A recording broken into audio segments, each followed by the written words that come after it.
ka dhawaajisay Silaanyo oo maamul sheegta ka go' Soomaaliyeed in uu si qarsoodiya ku tagay meesha la yiraahdo Laas Qoray su'aasha isweydiinta leh waxa weeye Somaliland wax la yiraahdo ma jirtaa mise waa maya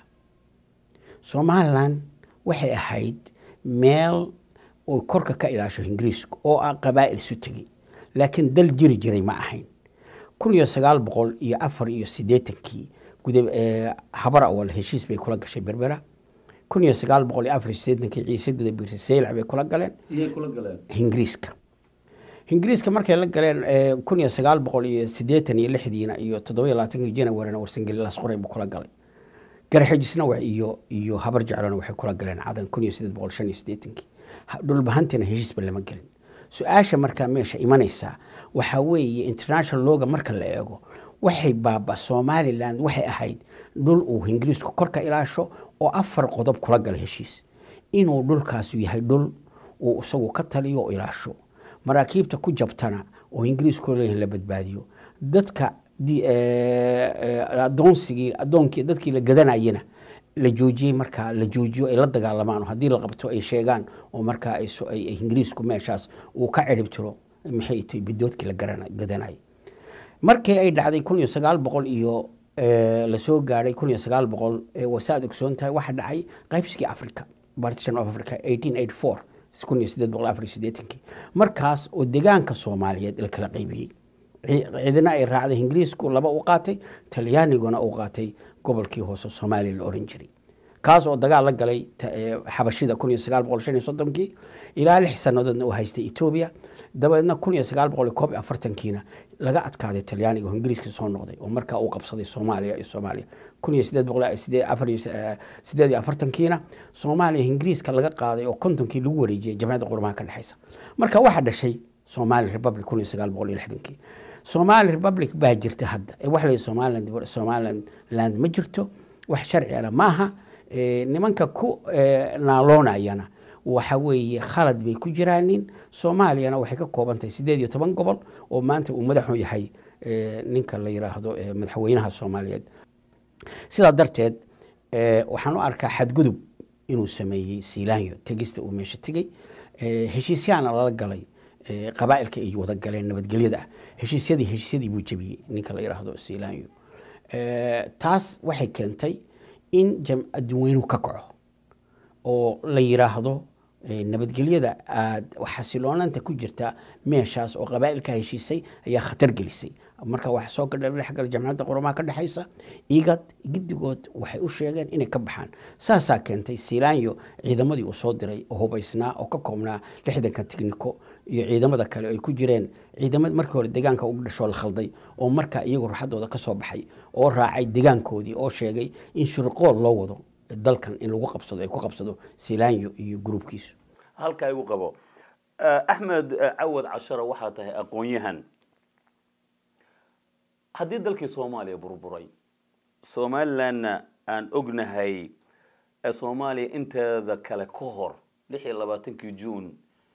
in Ingiriiska xorriyad siiyay oo ku siiyay magaca Somaliland oo beelaha Warsangeli Gadabiirsi iyo dhulbahante iyo cidii deegaanka degtaaba ay kamid ahaayeen Soomaalina burburtay oo heshiin weyday sida ay sheegeen aynu ku faa'iidin ku biiridii koonfurta Soomaaliya maxaa u diiday inay Somaliland sheegtaan oo ay ka xoroobaan Soomaaliya inteeda kale adeer waxa horta marka ugu horeysa Somaliland waxay gashay markay heshiiska la gashay meeshaas gadaalku ugu noqonayaa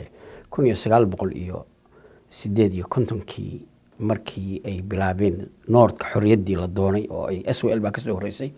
laakiin axsaab baa ka abuurantay Noordka la yiraahdo USB oo ay ku midoobeen Ciise iyo Gadabiirsi iyo Warsangeli iyo dhulbahante ay ku midoobeen iyo SNL oo xisbi kale ah oo jaal ah oo laakiin qabaa'ilka kale oo meesha deega oo isaaq ah ay ku jiraan iyo NEF oo isaaq ah ruuxadeedu arrintaas waxay keentay in ay doonaan ay Ingiriisku yiraahdo waxaan idin ku darayaa Soomaaliya ku darsamaysan xorriyadna waxaan idin siinayaa June saad u raacdaan walaalihiin arrintaas markii ay dhacday ay wax gaar iyagu kuma lahayn mogtay keenista la keenay la isku darsana wax gaar oo iyagu keeneen ma ahayn waa la wada keenay danta Soomaaliyeedna wax loo arkayo Soomaali inay midowdo haddii hadda uu dagaalkii dhacay oo uu dhacay dhibaatooyin badan ay dhaceen oo siyaasad xumo oo qarankii uu lahaa nidaamkii meesha ka jiray iyo siyaasad xumo ay lahaayeen nimankii oppositionka noqday mucaaradka noqday oo galay Ethiopia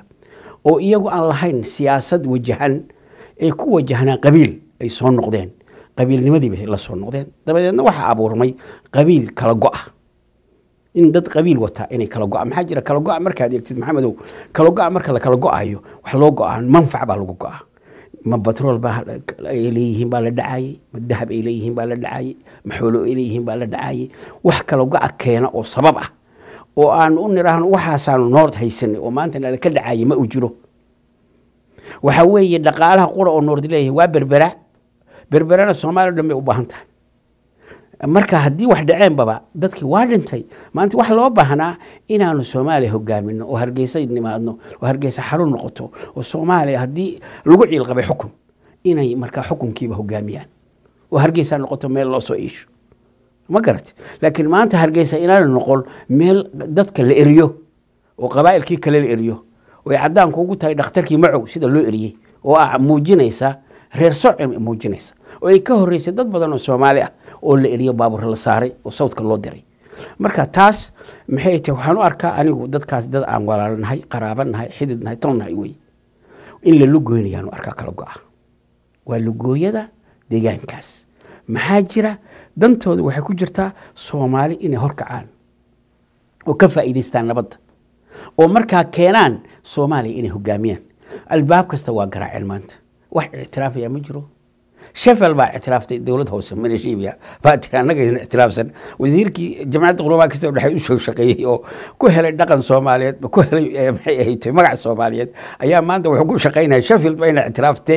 اعتراف بان ايدين كينيا ميشو اوران لها ور سومالي كما مال مكرنو سومالي ان دحدنا كغا جيرنو انغنا ان هوغامينو marka maxamed uu kala go'ar ruuxadiisu waxay maanta ku helayaan oo gaara oo Kenya ma jirto aniga ka xun waxaan ka xumahay wixii soo gaaray waa dad qaraabahay wiil ma abtiyaashay waa habar wadaagay oo hilib baan leeyahay